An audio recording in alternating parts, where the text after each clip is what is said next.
Hi hello అందరికీ నమస్తే. So Bhuvanagiri municipality ఎన్నికలో భాగంగా మన భువనగిరి పట్టణంలోని 15వ వార్డులో ఎండి అఫ్రోజ్ ఇండిపెండెంట్గా ప్రయత్నం అయితే చేస్తున్నాడు. గతంలో కాంగ్రెస్ పార్టీలో అర్బన్ కాలనీ సమస్యలపైన చాలా పోరాడిండు. చాలా సమస్యలు కూడా అధికారుల దృష్టికి తీసుకెళ్ళి తన వంతుగా మస్తు ప్రయత్నం చేసిండు. సో అప్పుడు మేమందరం కొంచెం చిన్న మాకంత లేకుండా తమ్ముడు అంతా మస్తు ప్రయత్నం చేసేది, ప్రజల కోసం మస్తు పోరాడిండు. సో టికెట్ సార్ కొంచెం కాలం గ్యాప్ వచ్చింది.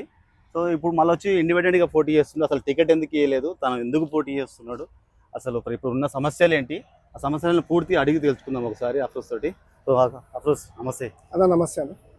థ్యాంక్ యూ టైం ఇచ్చినందుకు. Thank you. ఒకసారి నీ పరిచయం, అంటే నువ్వు ఇన్ని రోజులు పార్టీకి చేసిన సేవలు, సో మీ ఫ్యామిలీ బ్యాక్గ్రౌండ్ ఏంది అంతా ఒకసారి మన ప్రేక్షకులకు. అందరికీ నమస్కారం. నేను 2008 నుంచి పాలిటిక్స్లో ఉంటున్నా. నా పేరు మొహమ్మద్ అఫ్రోజ్, అర్బన్ కాలనీ. నేను అర్బన్ కాలనీ సమస్యల మీద బరజాంగీర్ అన్న మన మున్సిపల్ చైర్పర్సన్ ఉన్నప్పటి నుంచి వర్క్ చేయడం జరిగింది. వర్క్ చేస్తున్నాం. దాని మీద మేము అప్పుడు వాటర్ కోసం కూడా చాలా పని చేసాం. సొంతంగా డబ్బులు పెట్టి ఫ్రెండ్ సర్కిల్లతో ట్యాంక్ కట్టించినాం. ఎన్నో కార్యక్రమాలు చేసాం. కాకపోతే కొన్ని అన్యాయ కారణాల వల్ల నేను బ్యాక్ స్టెప్ వేయాల్సి వచ్చింది. దేనికి అంటే కొన్ని ఫైనాన్షియల్ ప్రాబ్లం వచ్చింది నాకు.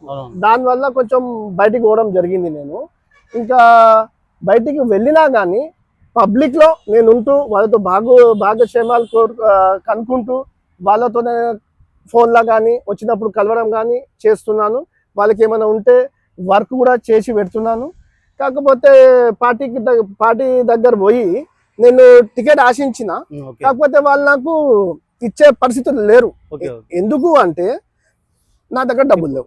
నేను ఫైనాన్షియల్ గా చాలా పూర్ అయినా. నేను ఫైనాన్షియల్ గా పూర్ అంటే చాలా పూర్ అయిపోయాను. అప్పుడు చాలా మనోడైతే పార్టీకి అసలు అప్పుడు కాంగ్రెస్ పార్టీ 15వ వార్డులో ఎవరు లేకుండే, చాలా తక్కువ.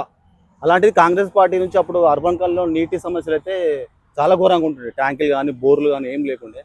అలాంటిది అప్పుడున్న రాజగోపాల్ రెడ్డి తోటి కానీ చైర్మన్ తోటి కానీ ఎమ్మెల్యే తోటి కానీ తగ్గ సంబంధాలు ఉండే అఫ్రోజ్కి అయితే. కానీ కొన్ని చిన్న చిన్న ఫైనాన్స్ అంటే ఛానల్ పెట్టి ఇప్పుడు కూడా ఛానల్ రన్ అవుతున్నది.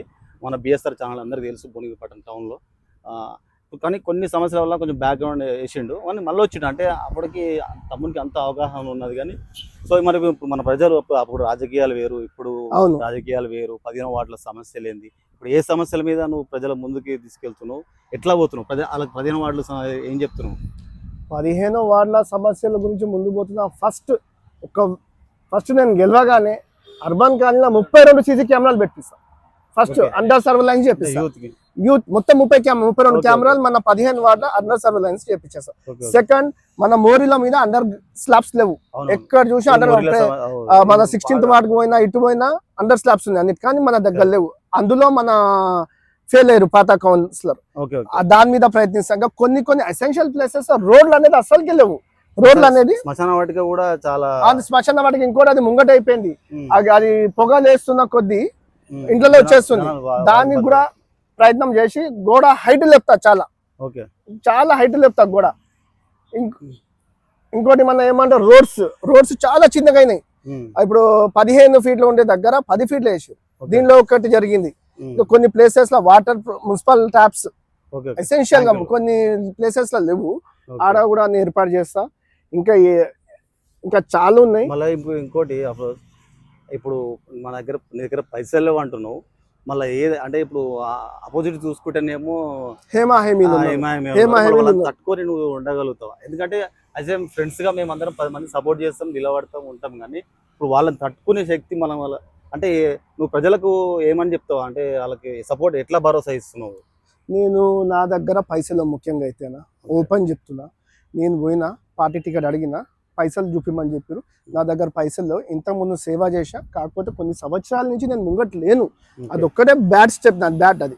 కాకపోతే వాళ్ళకి చెప్పినా నేను గెలిచొస్తా, సత్తా ఉంది. నేను పోతా, వాళ్ళ కాలు మొక్కుంటా, పబ్లిక్ కాలు మొక్కుంటా, అయ్యాప దండం కడుపుల తలకాయ పెట్టి వాళ్ళతోని నేను మాట్లాడుకొని ఓట్లు తెచ్చుకొని నేను గెలుస్తా. ఆ నమ్మకంతో నేను ముందుకు అడిగేస్తున్నా. మరి ఇప్పుడు ఇంట్లో సపోర్ట్ ఎట్లుంది మనకు? అంటే ఫ్యామిలీ తరపు నుంచి ఫుల్ సపోర్ట్ ఉంది.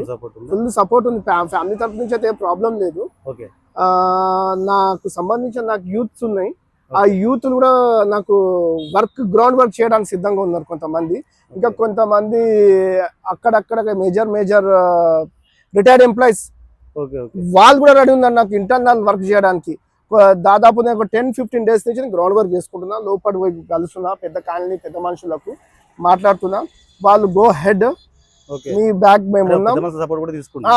మీ బ్యాక్ మేము ఉన్నాం, నీతో తిరగలేము, నీతో మనస్ఫూర్తిగా మాట్లాడలేము, నీతో Okay, మనస్ఫూర్తిగా తిరగలేము, కాకపోతే ఎక్కడ ఏం చేయాలో అది చేస్తాం, నీకు మేము ఉన్నాం, మా ఆశీర్వాదం ఉందని చెప్పడం జరిగింది. వాళ్ళు అదే భరోసా మీద కొంతమంది దగ్గర నేను పోతాను. నాకు సంబంధించి చాలా మంది ఉన్నారు. ఇంతకుముందు నేను ఎంతో మందికి ఎంతో చేశా. అదే వర్క్ పెట్టుకొని నేను పోతాను. మొన్న రీసెంట్లీ నిన్న మార్నింగ్ ఏమైంది, ఒక పేరు చెప్పాను, ఒక లేడీ మా ఇంటి ముందు పోతుంటే నేను లేచి అమ్మా నమస్తే ఎప్పుడు వచ్చినావు అయ్యా అది అంటే నేను అన్న అమ్మ వచ్చి వారం రోజులైందమ్మా నిలబడుతుందమ్మా అంటే ఆమె 2 చేతులు చేసి దండం పెట్టి అయ్యా నువ్వు నా ఇంటికి పనిచేసావు, నా ఇంటి వాటిని నీకు వేపిస్తా. ఇట్లా నాకు పబ్లిక్ లో ఇట్లా రిఫరెన్స్ ఉన్నది. పాపం వాళ్ళు నాకు సపోర్ట్ చేస్తున్నారు. మంచి పేరు అయితే ఉన్నది. ఆ మంచి పేరు ఉంది. ఇంకా వాళ్ళే చెప్తున్నారు అయ్యా నువ్వు తిల్లే, నువ్వు చెయ్యలే, నువ్వు తాగలే, నీ గలీజాలు పడలేవు, నువ్వు నిలబడు. అవునవును. అదే బేస్ మీద అప్పటి నుంచి కూడా చాలా మంది యూత్ ఎక్కడెక్కడో అంటే కొన్ని సైడ్ తో అలవాటు ఎక్కడెక్కడో తాగుడు తినుడు ఇవన్నీ ఉంటుండే. అప్పుడు మాత్రం ఏ అలవాటు లేకుండే. ఇది జెన్యున్ గా మా దాంట్లో అయితే ఇది ఒక్కడే ఉంటుండే. చాలా మంచి వ్యక్తి. కొంచెం పార్టీలు చూడకుండా వ్యక్తిగతంగా చూసి కొంచెం ప్రజలు కూడా ఆలోచించాలి ఈ విషయం మీద. ఎందుకంటే కొత్త వాళ్ళని ఎంకరేజ్ చేయాలి ఫస్ట్. అంటే నా ఉద్దేశం ఏంటంటే సరే గతంలో చేసిన వాళ్ళు మంచిగా చేసారు అది కానీ కొత్త వాళ్ళకి సపోర్ట్ చేసి కొంచెం ఎంకరేజ్ చేయాల్సిన అవసరం ఉన్నది. సో అఫ్రోజ్ విషయంలో చాలా మంచోడు మంచి వ్యక్తి. మేమందరం సపోర్ట్ ఉంటాం ఎప్పటికైనా. మీరు కూడా కొంచెం సపోర్ట్ చేయండి కొత్త వాళ్ళకి ఇట్లా. Thank you. ఇంకేమైనా చెప్పేది ఉందా ప్రజలు? అర్బన్ కాలనీ 17 వార్డు ప్రజలకు నేను ఒక్కటే కోరుకుంటున్నా, ప్రతి ఒక్కరికి 2 పర్యాలు 3 పర్యాలు అవకాశం ఇచ్చారు. ఈసారి నాకు ఒక అవకాశం ఇవ్వండి, నాకు మీరు ఆశీర్వదించండి. నేను ఇంతకుముందు ఎన్నో చేసిన అదే మనసులో పెట్టుకుని నాకు ఆశీర్వదించండి, దానికన్నా ఎక్కువ చేసి చూపిస్తానని మీకు మనవి చేస్తున్నాను. నమస్తే. ఇది చూస్తూనే ఉండండి డిఆర్ న్యూస్ తెలుగు కొత్త ఛానల్ ఇది మనది. సో అందరూ సపోర్ట్ చేయండి. Like, subscribe. Like, share and subscribe.